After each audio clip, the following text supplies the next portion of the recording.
Welcome, everybody. This is the Rotary eClub of Silicon Valley, and every week we're working to bring you stories of innovation, entrepreneurship, and education, stuff that we think will inspire you to put time and energy into the service to others that we hold dear in Rotary. So it is great to have you joining us this week. Our guest this week, our speaker, is Brian Buntz. And Brian is a wildly interesting guy. This is a guy who spent time in Guatemala on the Peace Corps. He was a teacher. And he kind of reached that point where he was thinking, how do I help both the kids here in the United States and those kids back where I got to know them in Guatemala and in other places, and how do I make all this happen? And the result is an organization that he has started and is the executive director for. And I'm going to let him introduce more about that and tell you about it. But first, let me also introduce on the call is Mitty Chang. Mitty was our president in the 2016-2017 year, and so we got some old school leadership vibes going on with me and Mitty, going on that. So awesome stuff, and he and I will ask questions, Brian, once we've had his presentation. So Brian, I hand it over to you. We're excited to have you here. Tell us a little bit about your work.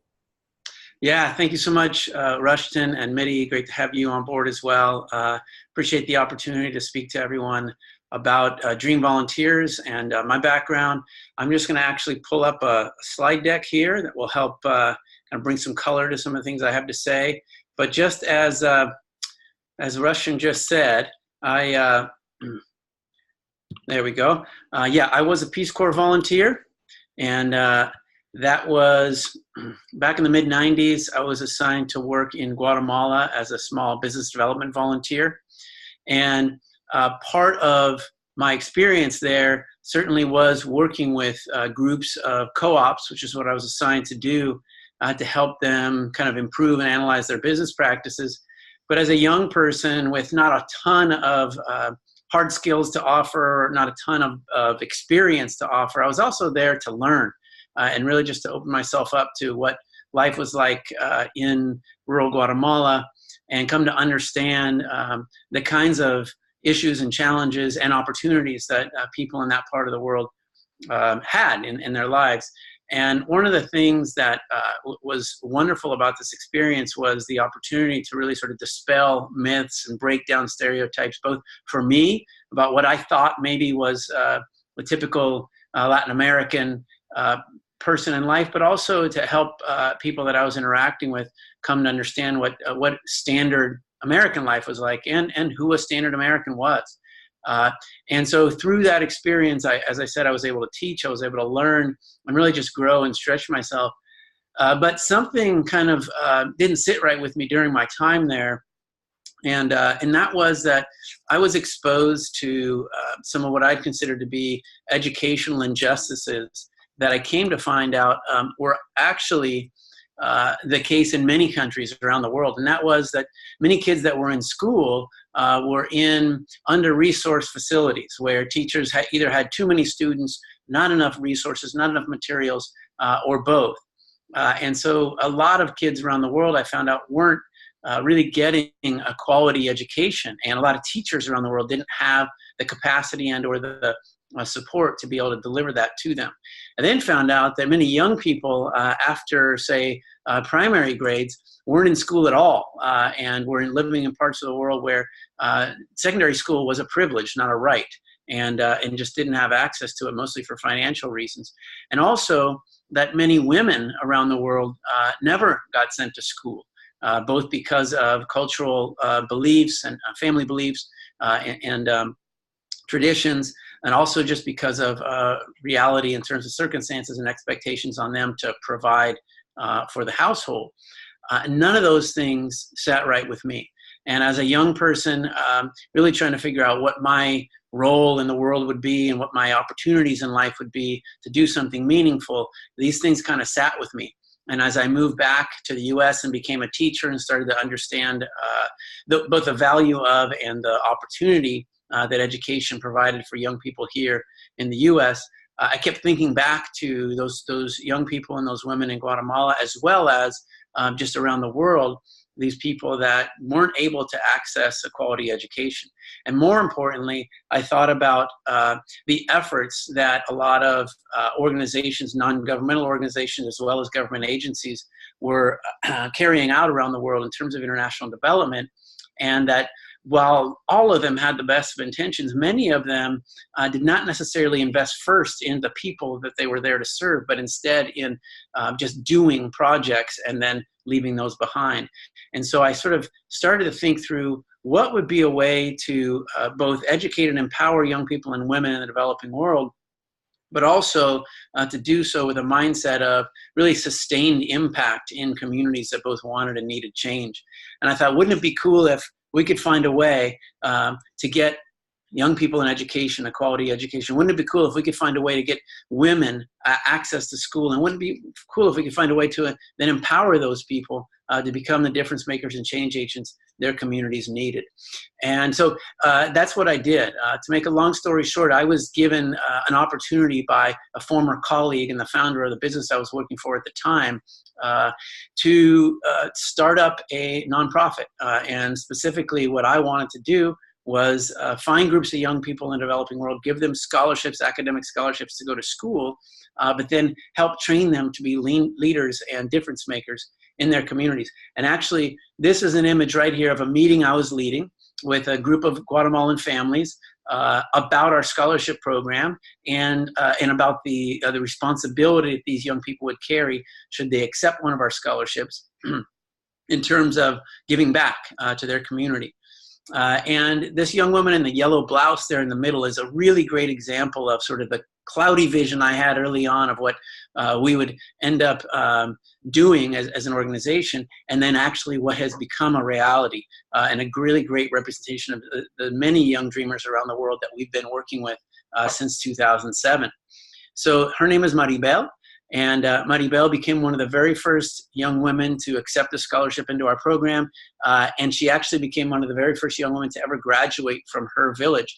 Not only did she get a great education, graduate from high school, and go on to a wonderful profession as a teacher, but actually she became one of the powerful leaders in this youth group in Guatemala to both lead younger generations, as you can see there around her, but also to receive and exchange with student groups and volunteer groups that we bring to places like Guatemala throughout the year. And so Maribel became not just a leader for her own community, but for the global community by working with volunteer groups that we bring there from the US. So she graduated high school. She became an elementary school teacher. What's significant about that, you can see the way she dresses. She lives and works in a community that is 100% indigenous. And in this community, the young people had never had a teacher that actually reflected who they were, never had a teacher from their village. That's because they'd never had somebody graduate high school from their village before, so nobody was qualified to do it. And as Maribel started to teach in her village and in this community, more and more young people saw the value of education, saw themselves in a role model, and as a result, we have more and more little girls staying in school in Bote Grande and actually finishing 6th grade and then entering into our program, which provides the scholarships for secondary school students. Not only is she a great role model in the school, but as I said, for young people around her community, you can see she's just full of energy, full of life, and so many people draw on that energy and are attracted to her as a great leader. And so now we have these wonderful young people looking up to her. And as you can see from this video clip you're about to see, even if you don't understand what she's saying, you can tell she's become a very influential leader.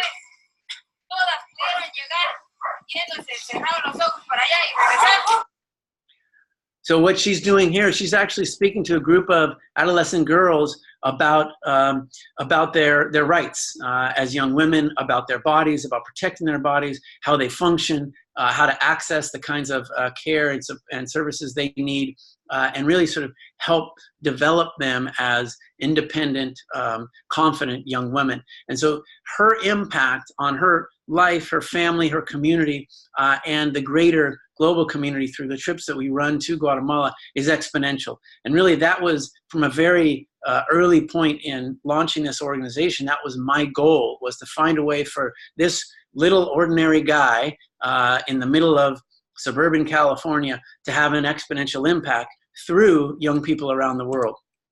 And so now we can say, isn't it cool that Maribel has made such a difference in the lives of the people in her community, and really the people that we've introduced to her through other communities. And now, Young Dreamer Network, we can say, isn't it cool that there are over 30 young dreamers in Guatemala, over 60 in India. And isn't it cool that one of them was on her way to becoming a child bride just 4 years ago, and instead, on the right here in this picture, is holding up a medal for having received the second best grades in her class last year. And isn't it cool that we have young dreamers in Ghana and in Vietnam and in Costa Rica? And in fact, in Costa Rica, we're working along with those young dreamers and the volunteer student groups we bring there every year to help restore and strengthen this cloud forest. Isn't it cool that you sitting in California or Michigan or wherever you might be watching this right now are breathing clean air as a result of the kinds of forests that exist around the world like this one. And without those forests, our Earth's temperature would be much higher than it is today. And so the efforts that we're making through these young people, and as a result of them being able to achieve their potential, is really having an impact around the globe. In fact, let me show you this video of one of our young dreamers in Costa Rica who just 3 years ago shared a dream with me as I was there making a little profile video of some of our scholarship students for our donors back in the US to be able to show them how they're doing and the impact of their dollars. And little be known to me, she had a dream that she had never even spoken about until this video got made. Hello, my name is Mariana. I am in 10th grade. My favorite subject is psychology. And my biggest dream is travel around the world to help people. So Mariana had all these student groups, which we bring middle school, college, high school groups every year to these different countries to engage in short-term service trips, come to her community for years to volunteer and to work with her and to learn from her and to teach her. And she got it in her head that wouldn't it be cool if she could do that too in other parts of the world. And so sometimes when you make your dream known to the world, the universe conspires to help you achieve it. And that's exactly what happened in her case, where we were able to actually bring Mariana up to Northern California to engage in a reverse exchange. She ended up speaking at 24 different schools here in the greater Bay Area in Northern California. And she actually, through these presentations, got the attention of a college professor, knowing that she was about to graduate high school here in Northern California, said, hey, maybe she'd like to come to college in the US. That'd be something that she'd be interested in. And he and I and her parents then went through about a 6-month process of exploring that, figuring that out, coming up with the financial support to make that possible. Isn't it cool that today, Mariana has just received in the mail a packet of information that includes an acceptance letter to Foothill College here in the Bay Area, as well as visa forms that take to the embassy in San Jose in the capital in Costa Rica to be able to get a student visa to come and study here starting in January. And so amazing things have happened as a result of this program. And just as I envisioned that there would be young people around the world that if they could just get access to the skills and resources they needed to be able to achieve their potential in a way that was giving to the greater community, that magic would happen. And that's exactly what's been happening in cases like Maribel and Mariana.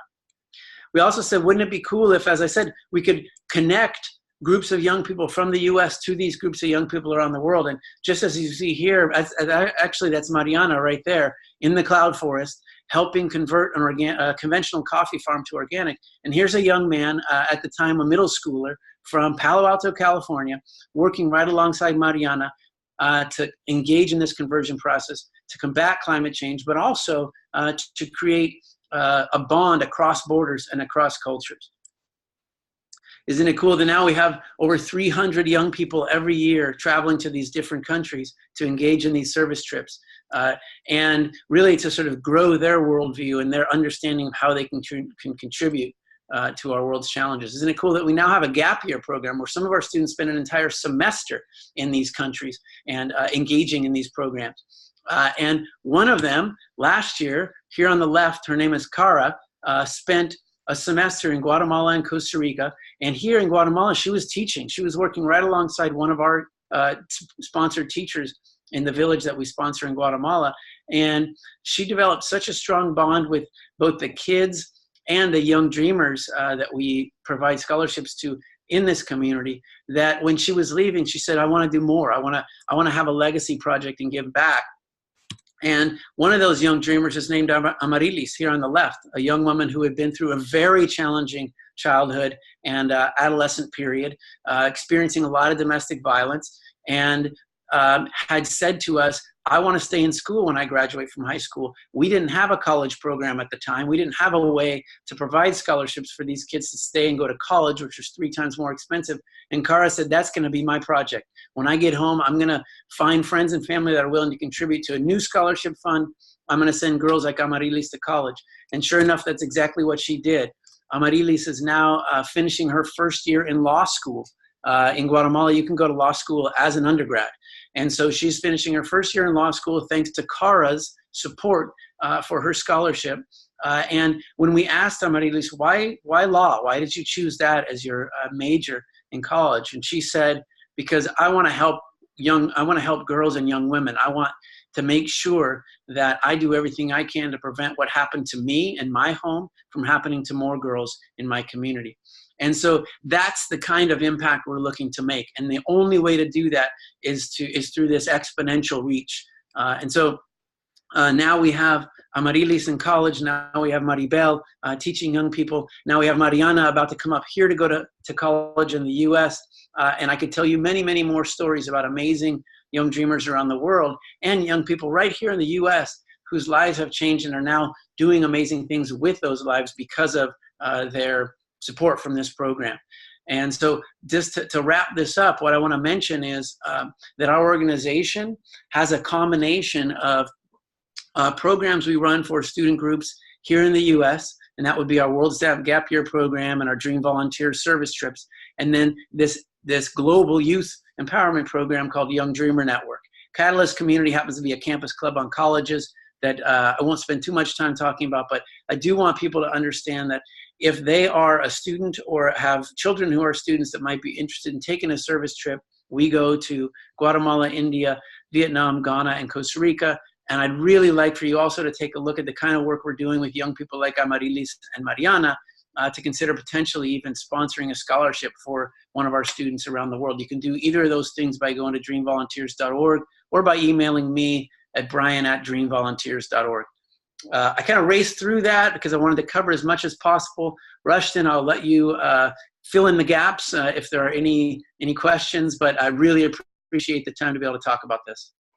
Excellent material. Okay, wonderful, wonderful. Go ahead and stop sharing those, and we'll just kind of get our questions started. I'll hand it over to Mitty for the first question, and then I'll have 1 or 2 or 6 to go after that if we've got time. Brian, thank you so much for taking the time to present to our eClub and sharing your story of the amazing work that your nonprofit's doing, as well as yourself, to change the lives of so many young people. It's incredible, truly. I have lots of questions in my head, but I guess my first and foremost question, after hearing so many inspirational stories and the mission of what you do is, maybe you could tell us and tell the viewers who are watching this program some of those ways that they can get a little bit more involved. Maybe a chance for you to elaborate on some of them. I know that you already talked a little bit about how anyone who maybe is a student at the moment or has kids or know any young people who want to travel, there are travel opportunities to some countries. But I know you also briefly talked about the opportunity to adopt a student. Share with us some more ways that we can get more involved, whether or not it's at a club level or at an individual level. Yeah, thanks for that, Mitty. So real quick, for those people who either are students, have children who are students, or have young children and might want to travel in a way that's different than a typical vacation as a family, those are the kinds of programs that we operate, usually during school break. So winter break, spring break, and summertime, anywhere from a week to 3 week long programs where you can spend a good portion of your time engaging in service work in these countries and the communities that we sponsor, but also we expose them to cultural activities, and a little bit of touring and sightseeing to take in what the country has to offer. So it becomes this pretty well-rounded travel experience, but really with the biggest focus being on service in the communities that we're embedded in year-round. And I can tell you, having been around this for 11 years and seeing so many different student groups, my own kids included, take part in this, that it is obviously much more impactful in terms of a week-long program on the student than it is on the community. But the impact is great on both ends. And it's also really important for those young dreamers that are based in those communities to have that experience, to be able to connect with folks from other parts of the world, because Mariana is the exception. We're not about to bring 121 of our international young dreamers on trips to the US. We simply don't have the funds for that. And if we did, we'd be sponsoring more kids with scholarships. And so as a way to broaden their worldview and help them understand other cultures and other ways of being, bringing student groups to them is a way that we can do that. So those service trips are really, really powerful, and we'd love to get more people involved in them. As far as being able to sponsor a young person abroad, as you call it, adopt a young dreamer, yeah, it's real simple.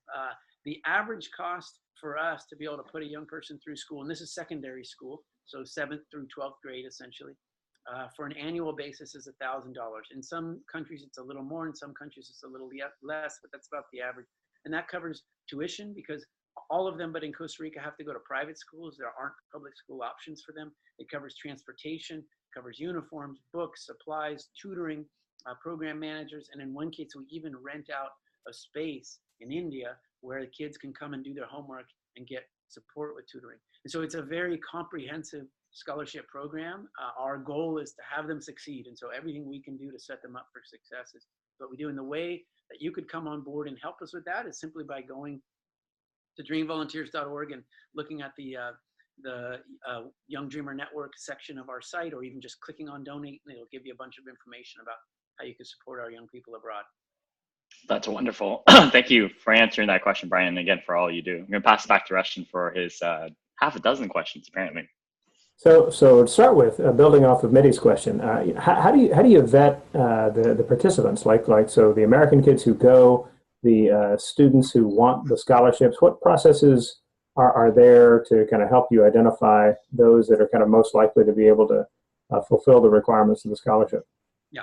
So just real quick on the U.S. student side, the trip participants, there's not a very, I wouldn't call it extreme vetting. If you have a heart for making a difference and you want to engage in meaningful travel, you're going to see what we do, and you're going to choose to do something like this versus a different sort of trip. Maybe that's sports or adventure or sightseeing. And so we find that anybody that chooses, or parents maybe sometimes help them choose to sign up for something like this, they're in it for the right reasons. And really then it just becomes, you have to choose a trip that fits your age group and your grade. We're not going to take a middle school with a college group and vice versa. And then what comes out of that, Rushton, is really interesting, is we get some students that really get engaged in the community and in the work, and then they repeat. They come back the next summer, or in some cases we've had some of them do our gap year program after they graduate high school for a longer period of time, a full semester. Now, on the international student side, it's a much different process.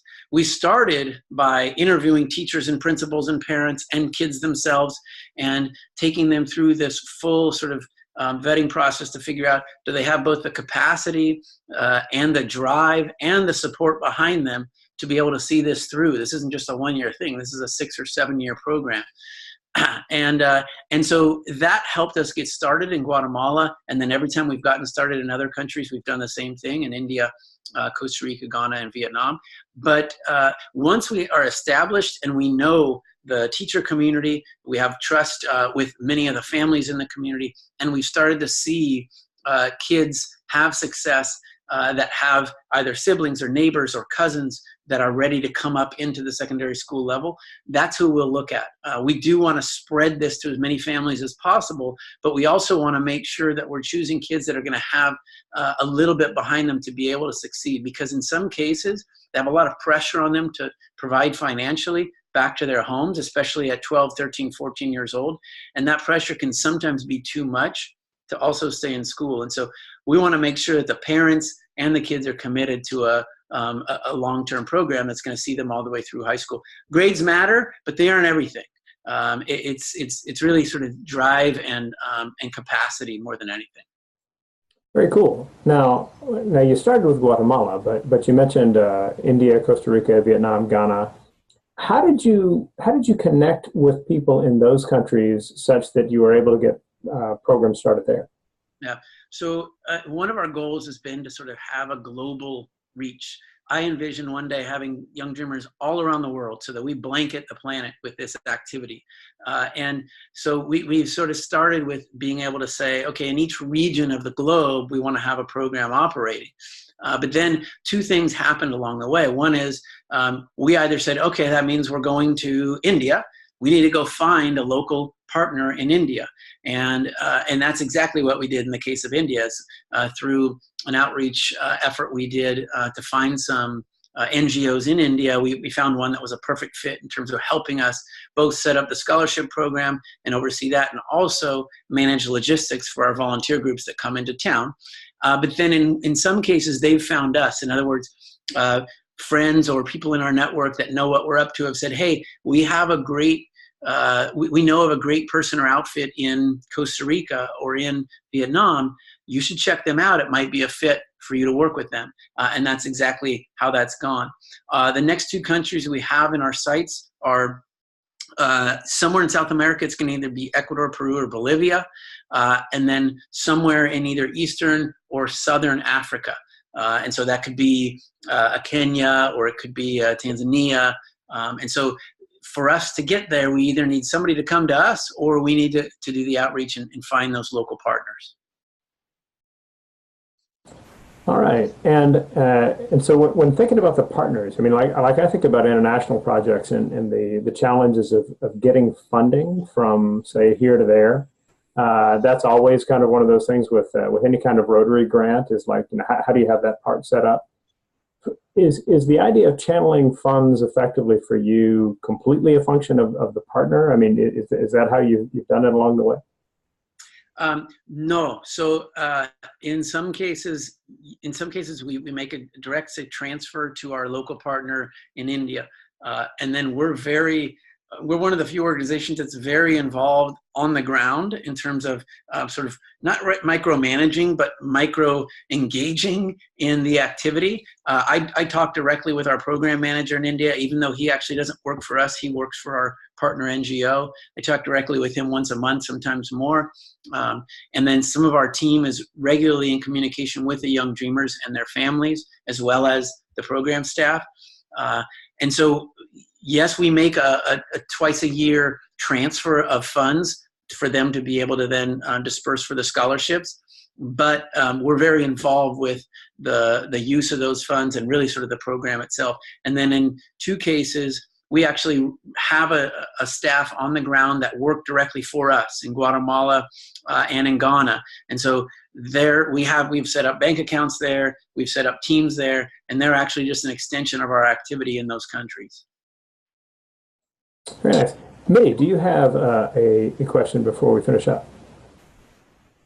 I have no questions. I have lots of comments that don't have to necessarily happen in this recording, mostly just ideas for Brian about how maybe we can get you more connected with the Rotary so that we can help you fund some of the work that you're doing. There's so many just general ideas to help the work you're doing, just because like I said earlier, it was a really good presentation, and I feel inspired to help. So nothing from me. Brian, thanks again for your time. No, my pleasure. I really enjoy talking about it and meeting people that are open to learning. Cool. Well, Brian, I'm going to hand it over to you for the last word in just a minute, but let me finish with kind of our standard finish, which is to encourage all of our members and all of our guests to let us know that you are here. There is an attendance piece shortly down the page, and letting us know is good for us. You know, we want to make sure that we're helping visiting Rotarians out by getting an email back to them that they can share with their club secretaries for making up a missed meeting in their club. And it's always our goal to kind of help people become the kind of 100% attendees that can be inspired regularly by Rotary. So that's very much part of it. And also leave us a comment. There is an area at the very bottom, the Discuss, DISQUS, section there that is set up so that you can say, hey, here's a thought I had about the program or some other element of the meeting, and we welcome your thoughts or replies to the thoughts of others. And we welcome your visiting us and sharing your thoughts as often as you're inspired to do so. So to finish up, Brian, I want to give you the last word.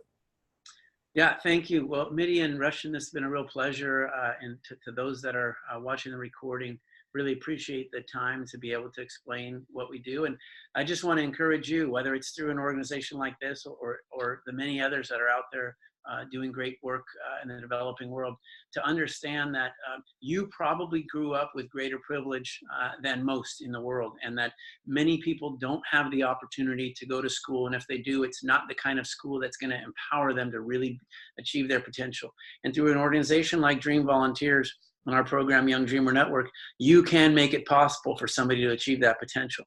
And we can make it as transparent as you want it to be in terms of your involvement and your impact on those young people's lives. So we'd really appreciate you considering supporting us. Reach out to me, Brian at dreamvolunteers.org, or go to our website, dreamvolunteers.org, and learn how you can get involved. But more importantly, figure out what you can do to be making life better and more equitable for those people around the world that don't grow up in places like we do. Awesome. Everyone, we'll see you next week. Thank you.